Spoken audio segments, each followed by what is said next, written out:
put in the work. You have to put in the work. Now, work, W-O-R-K, is one of the sweetest things if you are doing what you are passionate about.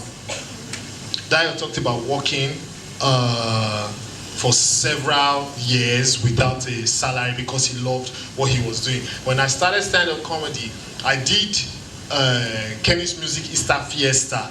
They didn't pay, we didn't negotiate, nothing, but I felt very fulfilled. I did it for years, like it was a tradition because I was doing what I loved. When you are doing what you love, when you are pursuing your passion, you will never get tired of doing it. Number one.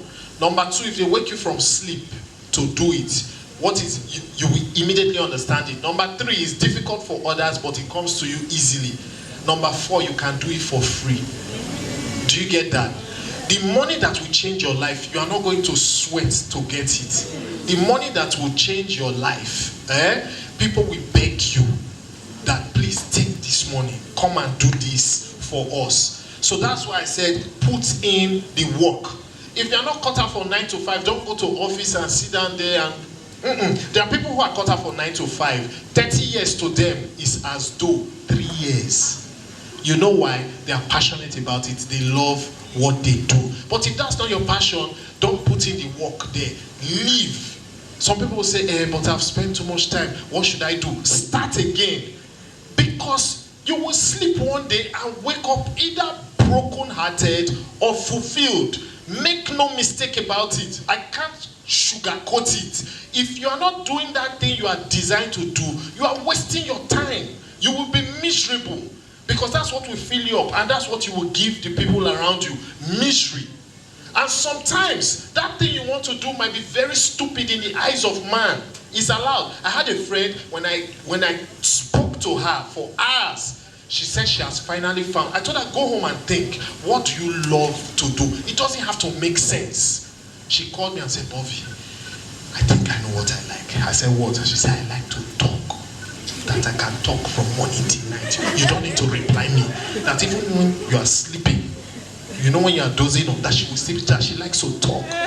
I said, so what do you want? She said she wants to do a talk show, but she doesn't have money.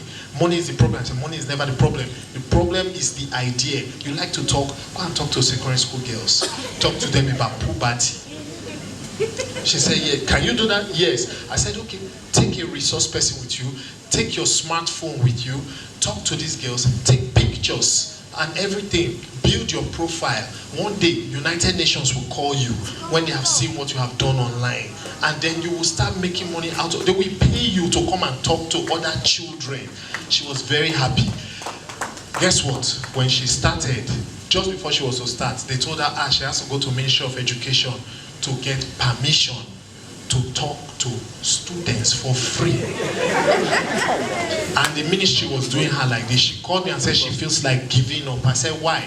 She said, see what they are telling her. I said, go to private schools. She went to private school and they said, oh, you are welcome. Talk to them. Do you see?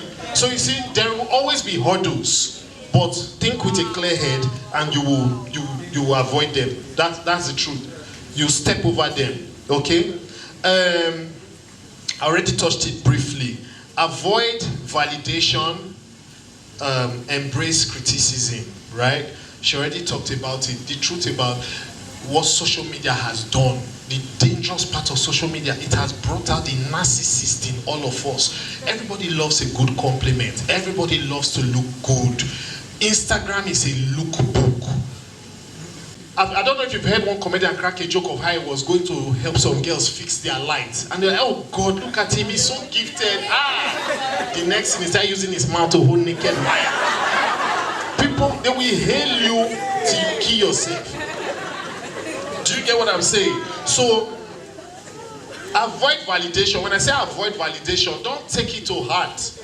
It's not present. Enjoy it for the moment, but focus on the goal. Embrace criticism. It's natural. People will always criticize. People will always have opinions. It's normal. It's up to you to decide whether to take that criticism or not, because you know your job. Some people cannot teach you your job, but out of some stupid things, sometimes ideas come out. I watch everybody, the best comedians, the worst comedians, the ones who are not supposed to be comedians. I watch all of them.